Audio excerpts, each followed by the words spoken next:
Bonjour à tous et bienvenue, moi c'est Electron et aujourd'hui dans cette vidéo on va se régaler. On va être en mode fat bike, la marque c'est Fafri et le modèle c'est le FF20 Polar. Là moi celui qui est là derrière moi normalement il est rouge.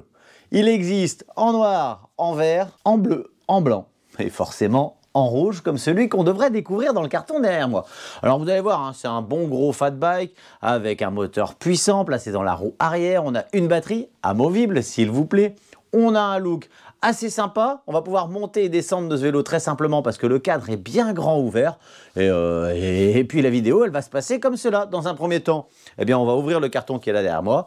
On regarde ce que j'ai trouvé à l'intérieur de ce dernier, puis on sort le vélo du carton pour regarder son degré de finition, pour faire surtout le tour de toutes ses spécificités, histoire que ce FF20 Polar n'ait aucun secret pour vous. Puis on l'emmènera rider quand la batterie sera bien chargée pour voir son accélération, son freinage, sa tenue de route. S'il est très puissant, on lui fera peut-être même un test de côte, un petit peu de hors-piste. Bref, on fera vraiment le tour de ce bike et surtout, on fera un bilan total des plus et des moins que j'aurais trouvé sur ce vélo. Mais avant que cette vidéo ne commence, j'ai une chose à faire, celle de vous inviter à me rejoindre sur la chaîne. On est de plus en plus nombreux, c'est top. Je remercie tous ceux qui font ce petit geste de cliquer sur s'abonner. Ça vous coûte rien et franchement, moi, ça me fait vraiment plaisir. Et si mon contenu vous plaît, activez la petite cloche, comme ça vous avez une alerte. À chaque fois que je sors une nouvelle vidéo, j'envoie le générique et je vous reprends juste après. Voilà les amis, c'est parti, ouverture du carton dans lequel j'ai trouvé un vélo parfaitement emballé. À ses côtés, bien entendu, on a une selle, on va regarder son petit look. Le tube déjà, il est plutôt grand et la selle, elle est plutôt épaisse, plutôt moelleuse. Elle est sur des petits cylindres blocs en caoutchouc et puis ça va être à nous de faire le montage. Comme sur tous les vélos électriques, on a un chargeur. Ce chargeur, c'est un chargeur plutôt puissant, 54,6 volts. En 3 ampères-heure. On tourne en 48 volts sur ce bike. On continue avec des pédales. Elles sont pas pliantes, c'est dommage. Il y a un petit fascicule pub pour vous inviter à les rejoindre sur leur chaîne YouTube. On a un manuel d'utilisation dans toutes les langues, dont le français. Et encore une fois, on vous rappelle qu'ils sont présents sur YouTube, sur Facebook, sur Instagram. Et ce qui va être bien, c'est qu'on va avoir sur ce manuel toutes les explications, montage du vélo, paramétrage du display. Ça, c'est plutôt cool. Et enfin, si on peut appeler ça une trousse à outils, le toolkit qui renferme quelques outils de qualité passable. Disparition du carton pour vous présenter le Fafri FF20 Polar qui est là derrière moi. Bon allez, je vais continuer à le déballer histoire qu'on le voit. Je vais le mettre sur la latérale. Décidément, je vous redonne un petit rendez-vous là dans quelques instants. Ce FF20 Polar est juste splendide. Regardez ça. Ici, c'est bien brandé FF20 Polar. On est chez Fafri, c'est écrit ici. Et alors, regardez la grosse particularité de ce vélo. Eh bien, ici, on va avoir une batterie amovible. Et là, on a une batterie amovible. On part avec deux batteries. Un gros moteur. Il est ici sur la partie arrière. Vous voyez qu'on a 500 watts. On est sur des très gros pneus, hein, en 20 pouces. 4 de large avec des bons gros crampons. Ça va donner un petit ronronnement quand on va rouler sur le macadam et surtout ça va nous permettre de rouler sur tous les terrains. On a aussi un grand garde-boue qui vient bien couvrir la roue sur pas mal de surface. Il est tenu sur 3 endroits. On va avoir des prises un peu partout. Ça n'a pas l'air de bouger. C'est un garde-boue en plastique mais bien fixé. Je dis 3, non 4. On a une fixation ici, une fixe là, une fixe sur le côté, une fixe de l'autre côté. On va avoir un porte-paquet très correct sur lequel on va pouvoir charger le vélo jusqu'à 25 kg. C'est indiqué ici, mais ça me paraît bien solide. On voit qu'on a l'éclairage intégré sur ce porte-paquet. Ça, c'est top, hein. Moi, j'aime bien les vélos électriques qui emmènent avec eux tout l'équipement nécessaire. Regardez ici, on peut déverrouiller la batterie et la retirer très facilement du cadre. Ça permet de la charger, par exemple, en cachette au boulot sous le bureau. Vous pouvez aussi charger le vélo directement sur le bike. Hein, le petit connectique, il est de l'autre côté. On peut allumer et éteindre la batterie. On a ici le niveau de la batterie. Batterie que j'ai chargée déjà à bloc. Sur la partie avant, on va avoir une deuxième batterie avec une clé. Bon, c'est une clé différente, hein, donc on aura 2 clés pour ce vélo. Un tour de clé, la batterie est libérée. Regardez qu'on a une très grosse batterie. On va avoir une très grosse autonomie. Hein. Ici, on va avoir une batterie de 48 volts et de 10,4 ampères-heure. Et c'est doublé ici avec cette batterie, 48 volts, 10,5 ampères-heure. Donc on emmène avec nous quasiment 1000 Wh. Si vous pédalez, vous avez une autonomie de plus de 120 km. Si vous faites les fainéants et que vous voulez pas pédaler mais que vous roulez à 25 km/h, vous ferez 60-70 km. Et enfin, si vous débridez le vélo, eh bien vous ferez beaucoup moins. On continue la balade. Frein à disque, 160 mm, freiné par des étriers mécaniques, c'est-à-dire qu'on va avoir un câble. Donc pareil, hein, on est en 20 pouces, 4,2 large sur la partie avant. J'en profite pour bien vous montrer la structure des pneus. On a les petits catadioptres réfléchissants directement intégrés dans les roues. On est sur une fourche avant classique, mais suspendue. Il n'y a pas de réglage. Elle est brandée FF20 Polar. C'est un truc qui m'a l'air plutôt solide. Vous voyez qu'on a sur la partie avant la capacité de rajouter un panier. On a surtout un méga gros spot. On va l'allumer. On allume le vélo sur ce bouton-là.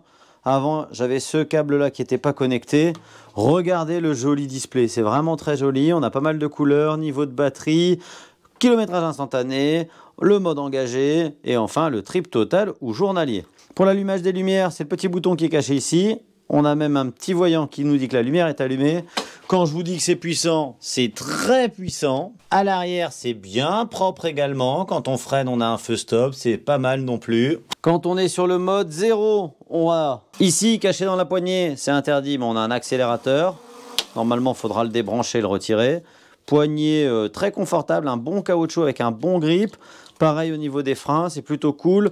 Dérailleur 6, index 7 vitesses. Et ce shifter, eh bien, il commande ce dérailleur. C'est un Shimano tourné. C'est de la bonne cam, hein, ça suffit largement pour du loisir. Je reviens un peu sur les finitions du vélo. Je vous laisse regarder un petit peu la qualité des soudures. Moi, je trouve ça très propre. On a l'impression qu'on a une peinture rouge de qualité. C'est un rouge brillant classique. Regardez, les jonctions sont plutôt jolies. Au niveau du pédalier, c'est plutôt sympa. On peut regarder ensemble la rapidité de réaction du moteur. Alors, attention.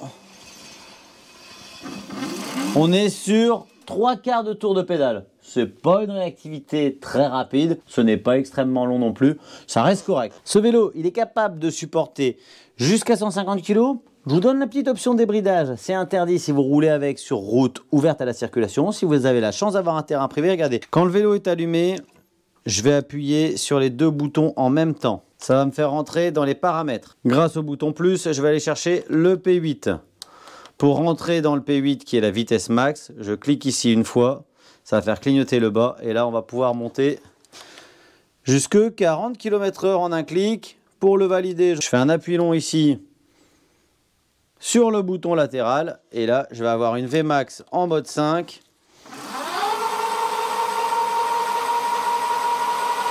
À 35-36 km/h. Ah bah non, elle va aller chercher le 40 gentiment, et voilà. Et donc là, on a une Vmax à 40 km/h. Le vélo est chargé full. Ce que je vous propose, c'est de passer en extérieur. Allez, on va faire le petit test démarrage habituel. 3, 2, 1, hop.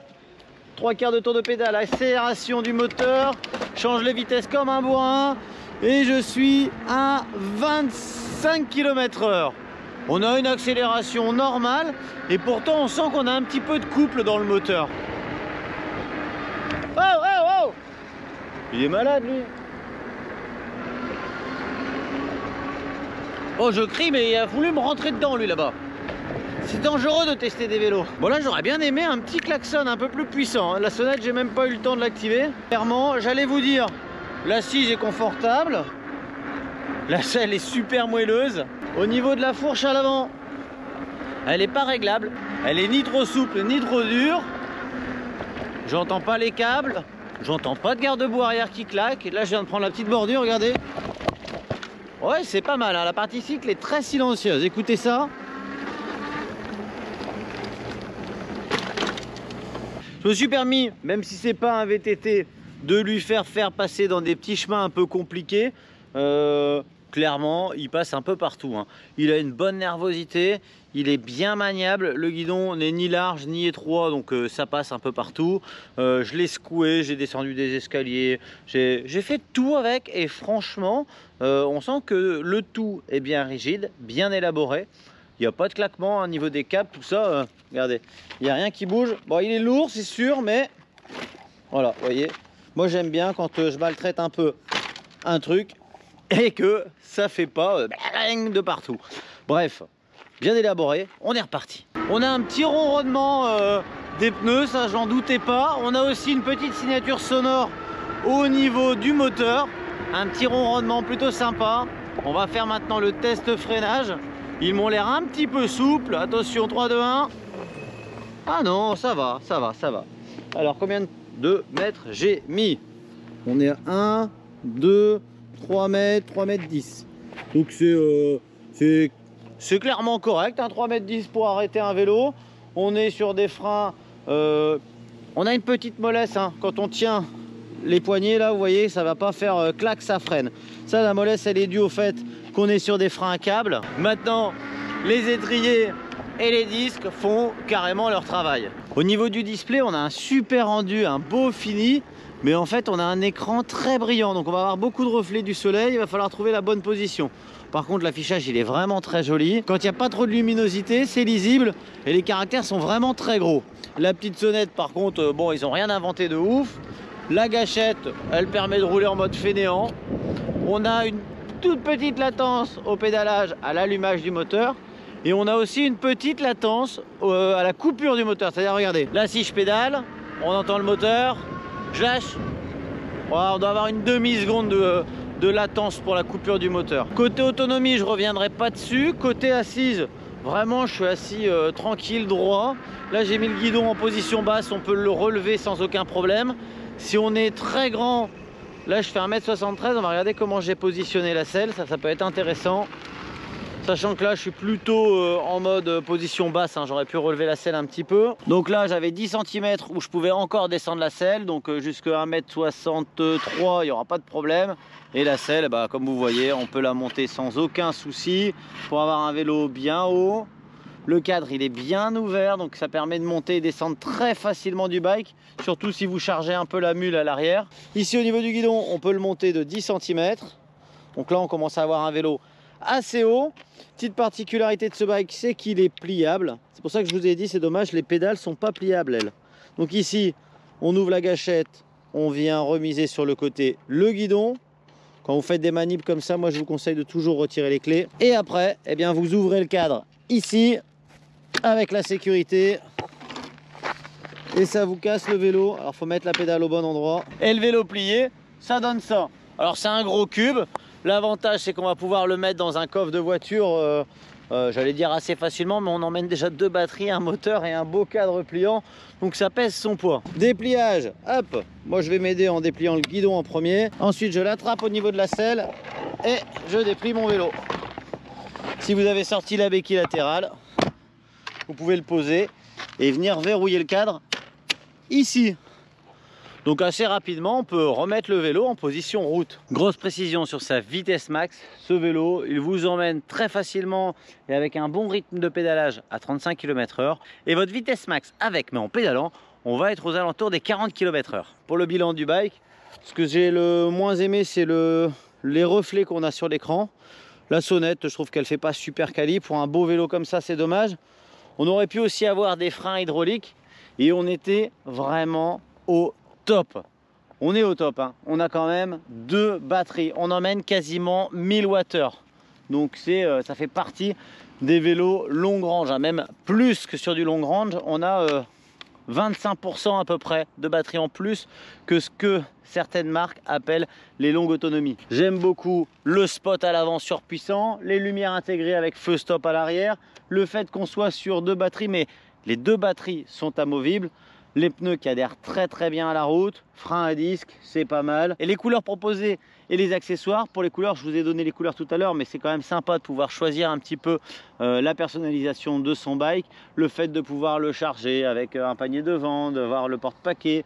Il propose aussi l'antivol et quelques petits accessoires comme ça. C'est toujours sympa, hein, de pouvoir un peu mettre son vélo à sa sauce. Et ce que j'adore surtout, c'est son look et le cadre ouvert, hein, parce que souvent on me pose la question quand on charge beaucoup un vélo, après monter dessus, ça peut être compliqué. Là, si vous mettez un porte-enfant à l'arrière, au moins le vélo, eh bien, il est bien positionné, la béquille elle est très solide, et pour monter, bah, ça pose aucun souci de passer le pied et de se mettre au guidon du vélo. Voilà, c'était ma présentation du Fafri FF20. Il était à 1699 €, en ce moment à 1599 €. Profitez à aller voir sur le site de Fafri puisque en ce moment ils font des petites promotions. Ça va pas durer très longtemps. Donc si vous êtes partant pour un fat bike au look un peu hollandais bien fini, eh bien il est là devant vous. Le lien, eh bien il sera en dessous de la vidéo et dans le premier commentaire. En parlant de commentaires, comme d'habitude, mettez un max de commentaires. Si vous avez des questions sur le vélo, si vous voulez juste m'encourager, si vous voulez me faire coucou, je lis tous les commentaires et je réponds à tout le monde. Merci de vous abonner, merci de me suivre. À bientôt les amis et surtout, bon ride!